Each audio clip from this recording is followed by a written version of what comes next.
नमस्ते और आप सभी स्वागत है मेरे नई यूट्यूब वीडियो में। आई होप आप सभी अच्छे होंगे। आज है हमारा चेस्ट और शोल्डर्स का वर्कआउट और बहुत दिनों के बाद मैं चेस्ट और शोल्डर्स के वर्कआउट को शूट कर रहा हूँ और थोड़ा हाइप्ड अप भी हूँ चेस्ट और शोल्डर वर्कआउट को शूट करने के लिए, स्पेशली बस इसलिए क्योंकि थोड़ी सी बॉडी में एक्स्ट्रा कैलोरीज है, कार्ब्स एक्स्ट्रा हैं। बट मैं ये चीज़ नोटिस कर रहा हूँ कि इवन दो मैं कैलोरीज एक्स्ट्रा कंज्यूम कर रहा हूँ, कार्ब्स मैंने बढ़ा दिए हैं, बट स्टिल मेरा बॉडी वेट पहले इतना रहता तो उतना ही है। बहुत ज़्यादा उसमें कोई चेंजेस नहीं आए हैं। मेरे शायद 200-300 ग्राम का चेंजेस आया होगा, बट ऐसे कोई ड्रास्टिक चेंज नहीं आया कि 1 kg या 1.5 kg बढ़ गया। क्योंकि जनरली क्या होता है, जब हम अपनी कैलोरीज बढ़ाते, कार्ब्स बढ़ाते, तो हमारी बॉडी एक्स्ट्रा वाटर होल्ड करती है, बट ऐसा नहीं है। आई थिंक वो इसलिए हो रहा है क्योंकि मैं स्टिल कार्डियो पहले तक करता सेम उतना ही कर रहा हूँ, तो कहीं ना कहीं मेटाबॉलिज्म अच्छा है, कैलोरीज मैं बर्न कर रहा हूँ अच्छा खासा, तो बॉडी वेट उतना बढ़ा नहीं है, बट एनर्जी काफ़ी अच्छी रहती है जिम में, और जो कि मुझे एक्चुअली में चाहिए। और जनरली लोग जब बल्क करते हैं, चाहे लीन बल्क हो, चाहे यू नो ट्रेडिशनल बल्क जिसे बोलते हैं, एकदम बॉडी फैट बहुत ज़्यादा बढ़ा लेते हैं, तो लोग उसमें बल्किंग के दौरान अपना बॉडी वेट बढ़ाने को गोल बना लेते हैं, जबकि ऐसा नहीं होना चाहिए। बल्कि का मतलब बॉडी वेट बढ़ाना नहीं होता है, बल्कि का मतलब होता है क्वालिटी मसल्स गेन करना। बल्कि का मतलब होता है आप एक्स्ट्रा कैलोरीज खाओ जो कि आपको अच्छा लिफ्ट करने में मदद करे, हेवी लिफ्ट कर पाओ, और घर आके अच्छा डाइट लो, प्रोटीन लो, जो कि आपको एक अच्छी रिकवरी दे, जिससे आप क्वालिटी मसल गेन कर पाओ। तो बल्कि का मतलब बॉडी फैट बढ़ाना या फिर वेट बढ़ाना नहीं होता है वेइंग स्केल पे। उसका मतलब होता है अच्छा खासा क्वालिटी मसल गेन करना। और अगर आप हर मंथ इवन 250 ग्राम भी अगर प्रॉपर मसल गेन कर रहे हो, then still it's very very good. क्योंकि मसल गेन करना बहुत मुश्किल होता है, बहुत स्लो प्रोसेस होता है। तो डेफिनेटली अगर 250 ग्राम भी अगर मसल गेन कर रहे हो हर महीने, अगर आपके सारे एक्सरसाइजेज में, सारे लिफ्ट्स में, स्पेशली कंपाउंड लिफ्ट्स में, अगर आपके 2-2 रेपिटेशन बढ़ रहे हैं हर महीने, मतलब वो बहुत अच्छा प्रोग्रेस है। और 2 रेपिटेशन बढ़ाना जब आप 4-5 साल से लिफ्ट कर रहे हो, वो एक बहुत बड़ी बात होती है। और एक रेगुलर लिफ्ट है जो कि प्रॉपर ऐसे पैशनेट लिफ्टिंग के लिए वही जान पाएगा कि एक एक 2-2 रेपिटेशन जब आपके बढ़ते तो कितनी खुशी होती है। सो या लेट्स गेट मूविंग। जल्द जल्द बात करते हैं।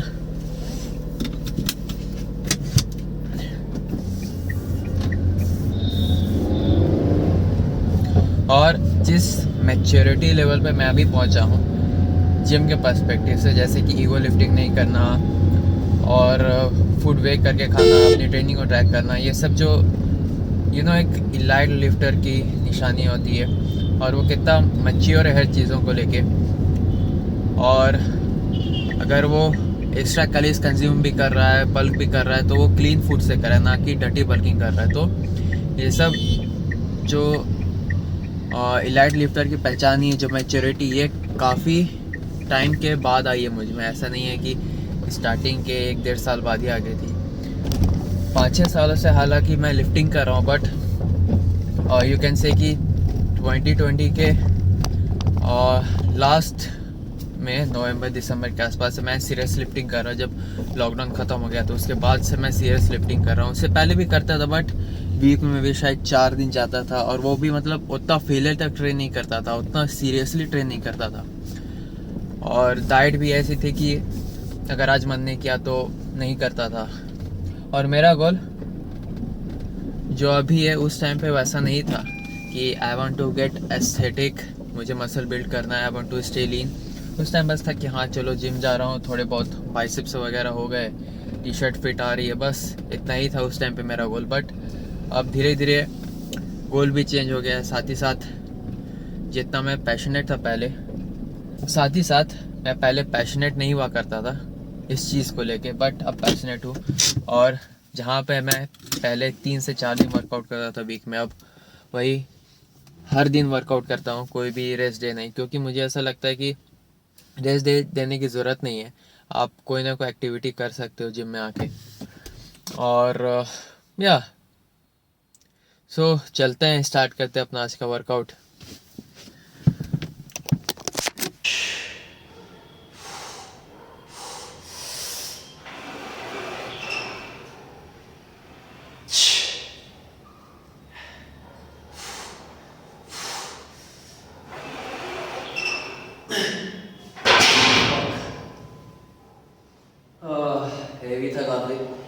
सो पिछले चेस्ट वाले सेशन में जितना रेपिटेशन दिया था सेम उतना ही आया और जनरली लोग यहीं पे गलती करते हैं। अब आप सरप्लस पे हो तो इसका मतलब ये नहीं कि आपका हर सेशन में PR हिट होगा। अगर आपने किसी वेट के साथ 10 रेपिटेशन आज निकाले तो ज़रूरी नहीं कि अगला बार 11-12 जाए। अब बहुत सारे लोग क्या करें 11-12 नहीं जाएगा एक्स्ट्रा एक रेपिटेशन तो वो अपनी कैलोरीज बढ़ा देते हैं क्योंकि उन्हें लगता है कि वो सरप्लस में नहीं है। बट सरप्लस में होने का क्या मतलब होता है? सरप्लस होने का मतलब होता है कि आपकी ग्लाइकोजन फुल है, ना कि ये कि आप हर सेशन में PR वेट करोगे। क्योंकि मसल बिल्ड करना, स्ट्रेंथ बिल्ड करना इतना आसान नहीं कि अगर आप तीसरे चौथे दिन नया PR मारोगे तो आप 1 महीना देखिए, 2 महीना देखिए, अगर तब आपका रिपीटेशन नहीं बढ़ रहा है, आपके बॉडी वेट में कोई चेंज नहीं आ रहा है, तब आप अपनी कैलोरीज इंक्रीज कीजिए। इस प्रोसेस को थोड़ा स्लोली लीजिए। बल्किंग को बहुत कोई एक what you can say sprint बना देते हैं कि जल्दी रेपिटेशन बढ़े, जल्दी वेट बढ़े, मसल लगे, बट ऐसा नहीं होता naturally. It's very hard to gain muscle. हाँ, अगर आप जेनेटिकली गिफ्टेड हो then it's another thing, but other than that हर सेशन में यू कैन नॉट एक्सपेक्ट कि आपका रेपिटेशन ड्रास्टिकली बढ़ रहा है। अगर आपके पिछले सेशन में जो रेपिटेशन किया था इस बार सेम जा रहा है बट आपको ऐसा लग रहा है कि पिछले बार से अच्छा पंप है और एनर्जी अच्छी है थोड़ी, देन डेफिनेटली आप सरप्लस में हो। आपको अपनी कैलोरीज इंटेक बढ़ाने की कोई ज़रूरत नहीं है, वरना बढ़ाओगे तो बॉडी फैट गेन होगा, आप मोटे होगे और फैट का कोई फ़ायदा नहीं है।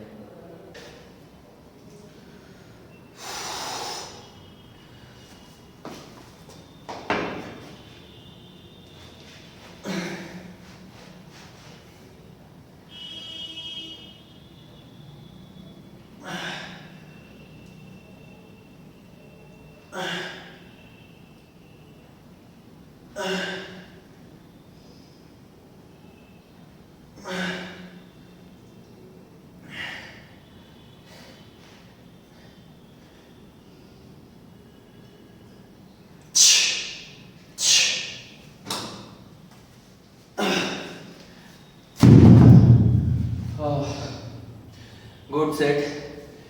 वेट को पूरा कंट्रोल करके नीचे लेके आया और ऊपर एक मसल्स को पूरा कॉन्ट्रैक्ट किया। So good set. चलते हैं, शोल्डर प्रेस करते हैं।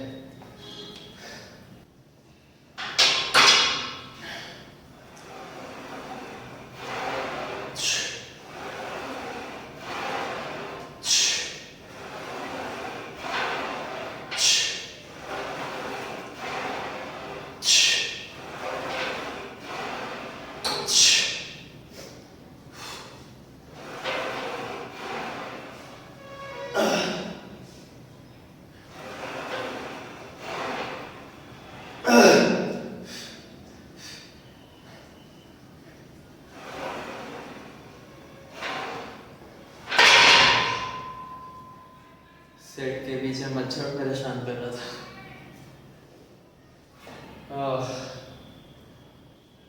आई हेट मॉस्किटोज।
लैटर रेस का ये बहुत ही अच्छा वेरिएशन है।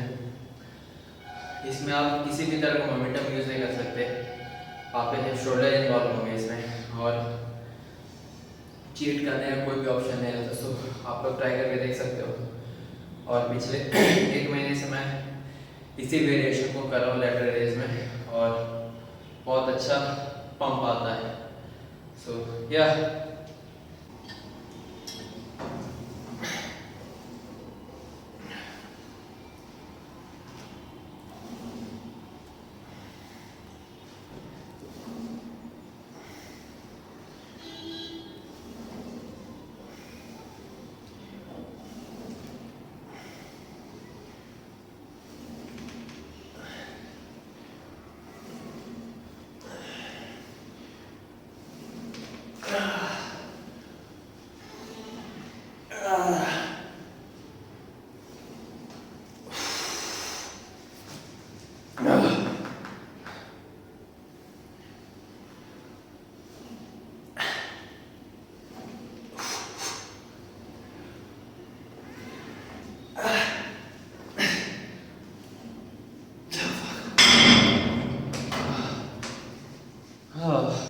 सारे लोगों के साथ ये इशू रहता है कि जब वो केबल क्रॉस करते हैं और हेवी जाते हैं तो उनकी बॉडी पीछे पुल होती है ऑब्वियसली, क्योंकि वेट ज़्यादा रहेगा तो आपकी बॉडी पीछे उस वेट के कारण पुल होगी। तो आप बेंच लगा के केबल क्रॉस कर सकते हो, स्टेबिलिटी भी मिलेगी, साथ ही साथ बेटर पम्प में फील होगा। आप अपने आराम से सिर्फ चेस्ट पर फोकस करते हो, ना कि अपनी बॉडी को बैलेंस करने के लिए, ताकि वो पीछे ना शिफ्ट हो। और मैं भी यही करता हूँ, बेंच लगा करता हूँ ताकि स्टेबिलिटी मिले और अच्छा पम्प मिले। सो वर्कआउट इज़ डन, और हर वर्कआउट की तरह post workout ritual pump check.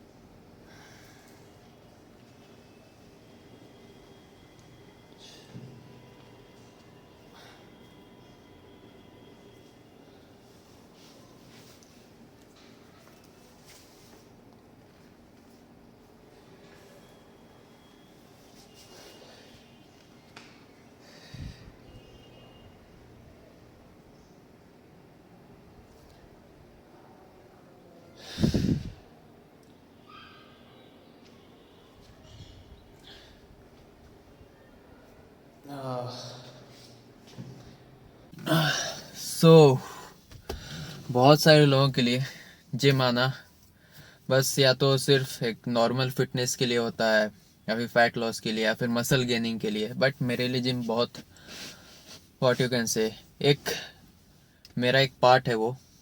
और मेरे ऐसा बंदा जो कि हमेशा अपनी पूरी टीनेज लाइफ तक स्किनी फैट रहा है और अपने बॉडी को लेकर काफ़ी इनसिक्योर रहा है, उसके लिए एक अच्छी फिजिक होना कितना मतलब वो बड़ी बात होती है। और ये चीज़ वो लोग समझ पाए जो कि या तो ओवरवेट रहे कभी, या तो स्किनी फैट रहे, या तो बहुत ज़्यादा स्किनी रहे, और जिनका लोग अक्सर मजाक बनाए करते हैं, जिन्हें वर्बल बुलिंग का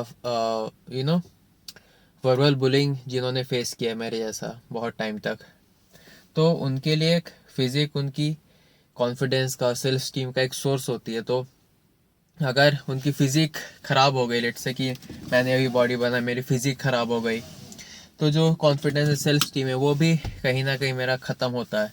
तो मेरे लिए जिम मेंटली ज़्यादा ज़रूरी है, फिज़िकली से ज़्यादा तो मेंटली ही ज़रूरी है मेरे लिए जिम। और पूरा आप कह सकते हो कि जो मेरा पूरा डिमीनर है, मेरा बिहेवियर है, मेंटालिटी है, वो इस चीज़ पे डिपेंड करती है कि मैं कैसा दिख रहा हूँ।